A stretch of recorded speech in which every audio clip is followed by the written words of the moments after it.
United States of Europe giving the EU the respect they deserve by making fun of them, just like the US. This week, how to get these multinational companies to pay their taxes.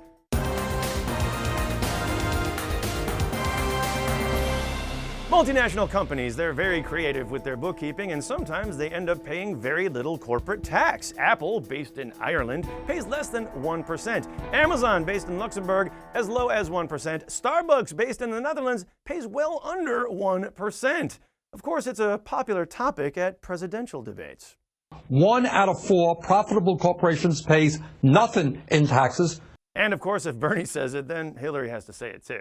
I will rewrite the tax code so it rewards hard work and investments here at home, not quick trades or stashing profits overseas.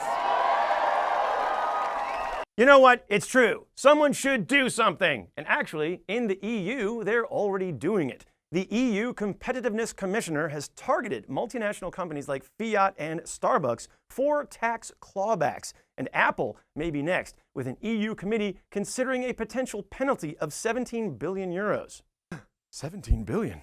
That's like 2 weeks of iPhone sales. In fact, Apple is credited with inventing the tax structure known as the double Irish.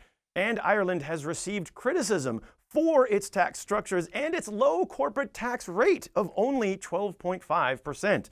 Ireland has agreed its rate is unsustainable and they lowered it to 6.25. 6.25? That's even lower than our blood alcohol content. And as the multinational companies point out, hey, it's all legal. We just moved our taxable income over here, then we put some over there, then we moved it back over here, and some of it got lost along the way. Now, in the US, there's a lot of talk about subsidies and tax cuts. Subsidies are just government handouts. I hate subsidies. And tax cuts.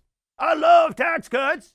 Now, in the EU, they're making the argument that tax cuts and subsidies are effectively the same thing. In fact, we're talking about one woman in particular, the EU Competitiveness Commissioner. Her name is Margrethe Vestager, and she's from Denmark. But we are not Denmark. Well, Hillary, if you want to be serious about corporate tax evasion, you might want to be more like Denmark. Vestager says the tax clawbacks at Fiat and Starbucks are just the beginning, and she just announced she has 300 potential tax clawbacks on her desk. The tax claws are out.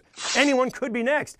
How can you predict? Well, I mean, look at her track record. She woke up one morning and went to Starbucks. Ding! Starbucks tax clawback. She played with her iPhone. Ding! Apple tax clawback. And maybe Apple gave her that unwanted download of the new U2 album. Wait a minute. Where is U2's corporate headquarters? What is it, like in Amsterdam? Of course it is. Ding! U2 tax clawback! And it all started with Starbucks. Poor guys.